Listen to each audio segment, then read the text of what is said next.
Okay, y'all. I'm I'm making some homemade chicken and dumplings, and letting my frozen chicken. I use the chicken, the leg quarters because I just like the dark meat better. We all know that, right? Okay. Anyway, laugh out loud. Anyway, what I do is when it's because it was frozen, I usually lay it out overnight, but I want it today, so I don't really feel like waiting on it to thaw. But I want it tomorrow, at least by tomorrow. So what I'm doing is I'm soaking it in some warm water with some salt and some apple cider vinegar. That's just in case that there's any particles in here. Okay. I don't. This is the fat, so I'm definitely going to cook the fat in it. The simple fact is, you got to cook that. That gives the good juices for the when you're boiling it, to give you a little fat for your dumplings and stuff. So anyway, that's going to soak for about an hour in apple cider vinegar. And apple cider vinegar and salt is really good and used for like cleaning greens, like fresh collard greens, fresh stuff like that. So I'm going to let that soak for about an hour while I get my other ingredients ready. Okay, I've let my frozen chicken soak in some apple cider vinegar and salt. Now it's unthawed, as you see, and that cleans it real well. It's cleaned real well. So now I'm going to put it in the pan, and I've put salt. I've already put the salt on it, so hold on. Now I'm going to put some pepper on it.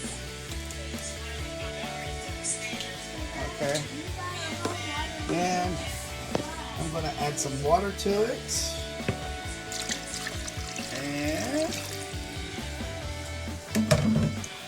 we're going to let that a little bit more, let that steam a little bit, because I'm going to be adding some, I usually make my own broth, but I'm going to go ahead and put some chicken broth in it. So, okay, y'all, after you've boiled your chicken, or steamed your chicken for about 30 minutes, depending on if it's done, as long as it ain't bleeding. You don't want to get it too soft.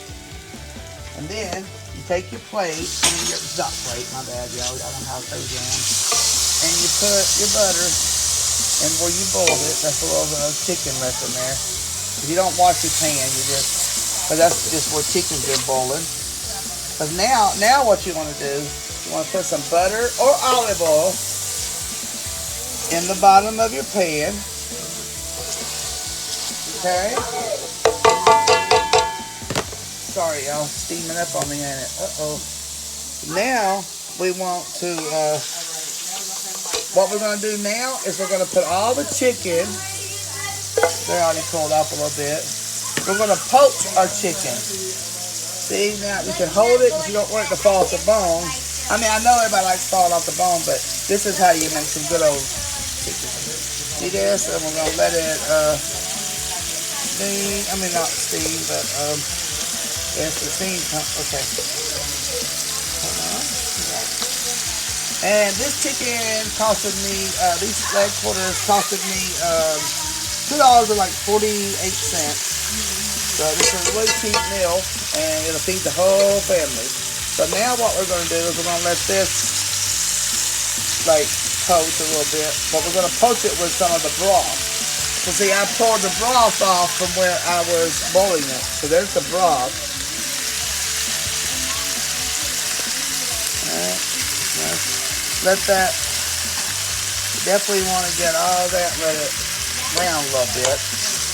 Okay. Definitely want to put this side on there before you start letting it poach for 20 minutes, and put the ugly side up because you want to get that meat poached good. This is where all the meat is on the other side. So, okay. I'm sorry, y'all. I'm trying to hold my thing and do this and do the camera because my thing got broke. So, I mean not broke. I just couldn't find all the pieces. So now. So this is gonna fry for about let this fry for 10 minutes on 5 on each side before you do the next steamer. So there I'll pour a little of that broth on there to keep it from sticking because you don't want it sticking. So now you're gonna pour the rest of your broth. This is your this is the broth that you made with this chicken. So you're gonna let it poach now. We're not gonna put all the broth in there right yet. Alright. But now, when it's poaching, hold on, y'all. Sorry.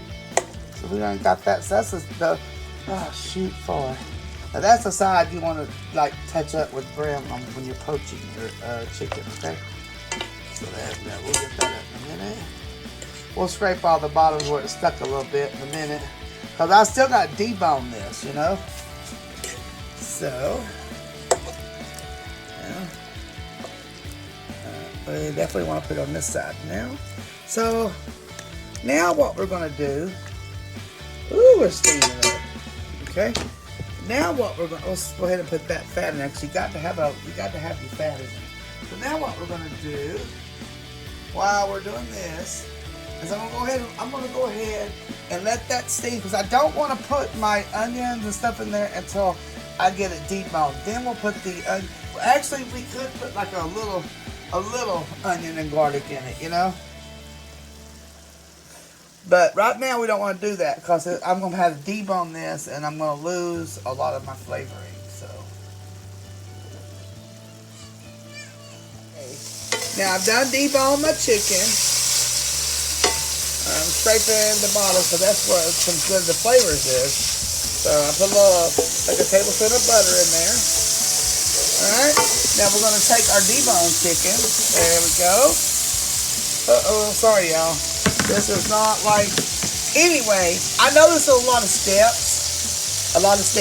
This ain't no 30-minute recipe, okay? This is like a couple-hour recipe. I mean, you got to really work with this recipe. It's not... Okay, because I'm going to tell y'all something. Really good food, it has to be simmered, it has to be seasoned at the right time. Okay, you can probably make you some 30-minute chicken and dumplings, but, I mean, they might be good. But I grant you tell, this will be better. A little of that broth in there, keep it sticking for now. See? So that's seasoned. Alright. So now I haven't got my garlic cut up yet. I'm just going to put like a half a teaspoon of garlic in it, okay? Hold on. Okay. That's good. Hold on. Okay. I'm going to go ahead and pour. Oh, dang. You know what? I just messed up. My bad. No, I didn't. I'm just kidding. Psych. Alright. So I'm going to go ahead and get that to simmering. You don't even have to be simmering. This is your chicken broth from where you boiled your chicken. This is your homemade chicken broth.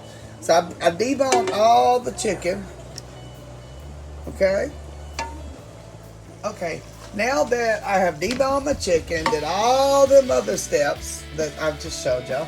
Now I'm gonna bring that to a boil. I'm gonna put a whole cup of onions. Okay. Dang it, steamy. Why does it do that to me? Half a cup.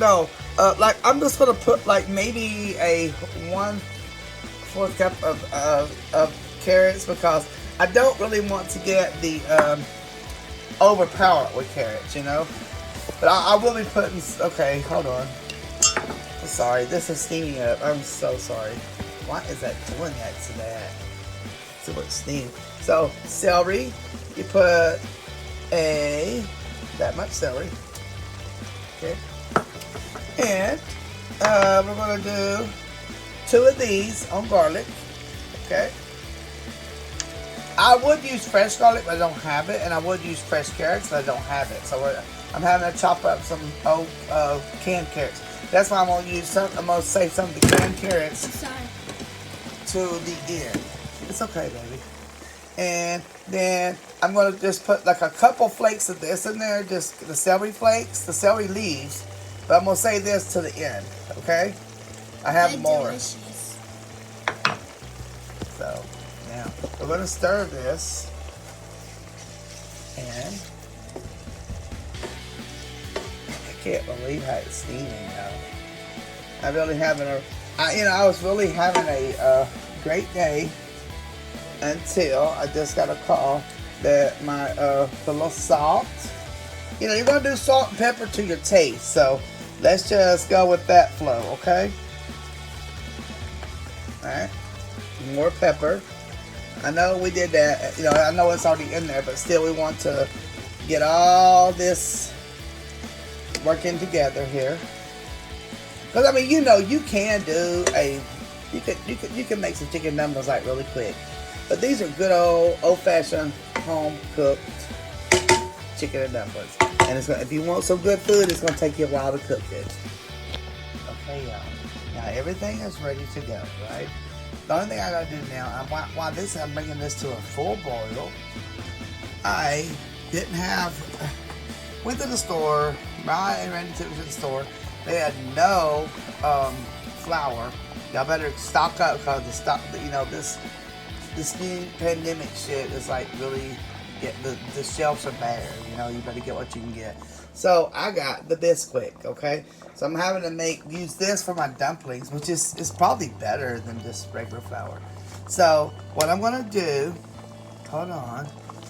What I'm gonna do is, this is starting to get like a good, like a gravy type thing. You know what I'm saying? So now we're gonna let this come to a full boil. And the thing about chicken and dumplings, never stir your dumplings, because you're gonna have a hot mess if you stir your dumplings. So what you got to do is you got to, and I usually like to make buttermilk dumplings. I'm sorry, buttermilk dumplings, but I can't talk good, y'all. I'm very sorry. I don't know how to pronounce stuff a lot. Buttermilk dumplings. But I'm going to be making milk dumplings. So I'm going to put them in here around with the, okay, there we go. And, hold on. So, with bisquick, you don't have to really, I did put a little butter in here, but you really don't have to do all that with bisquick. Bisquick's already got a lot of stuff in it. It's got like the thickener in it and everything, okay? So with bisquick, if you're going to use that, it's probably the best to use for dumplings. And you really want to get this to a boil. So your dumplings can be, okay, hold on. Alright, let that get to a boil, okay? Alright, let's get to a boil. Okay, y'all. Now, everything is mixed and been cooking for like 25 minutes. See them little, really I wanted fresh carrots, but I didn't have it. So I had to do a canned carrot, okay? And I chopped them up like in little pieces, so good. You know, if I had it, it would have been awesome. So, anyway, I'm stirring it. So now, as this cooks up just a little bit more, see all that butter to where, and that'll help the dumplings when I put the dumplings in. So I'm going to have to get this up to a certain temperature to make the dumplings.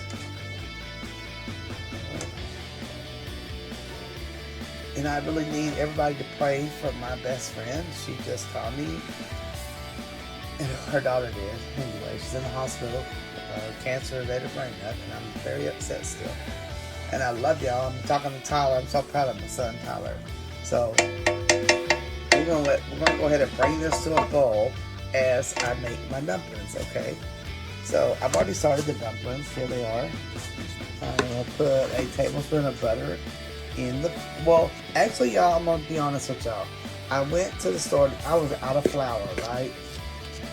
I like flour. I was out of flour. Alright, y'all. Secret to dumplings, besides the buttermilk, but we're using milk, is put pepper in your dumplings. Because your dumplings are gonna, cook and stuff. So always put a little pepper in your dumplings, and that way, when you eat your dumpling, that pepper's gonna be up in there. Pepper makes it. The pepper is like one of the best seasonings in the world. Okay, as you're getting it to a full boil, I just added a half a cup of milk in it, as you want that milky taste, of course, because this is milk and biscuits. Like, it's like a milk and a biscuit combination with a little bit of seasoning. So I let that get to full boil. Alright, now that you have some tablespoons over it, you cook it like 10 minutes open. You just take you some tablespoons Take a tablespoon and just drop it like a drop biscuit. Yeah, you know, yeah, if y'all don't know how to drop biscuits, but you just make it like a drop. You just take a teaspoon, a tablespoon of that, and just drop it all over it, right? And you let that cook, uncovered for 10 minutes. Alright. So, this is boiling for 10 minutes, the dumplings. I'm going to add a little extra pepper because you got to have pepper on your dumplings. Now I have covered it. We're going to cook this on very low. We don't want to burn our dumplings. We're going to do this for 10 minutes. Whenever you cover them, put it on very low, so it gives the dumpling time to really cook like a biscuit, and make sure it's on very low.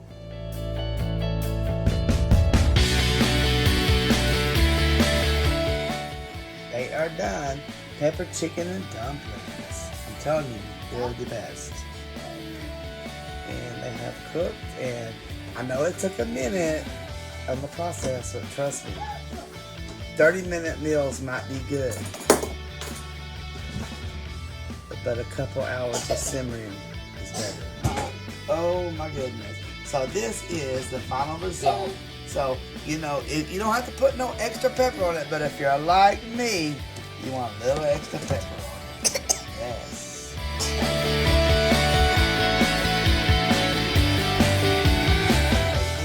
That's when you keep this is when you keep your celery leaves to garnish your chicken and dumplings. Ouch! I gotta go. I'm hungry.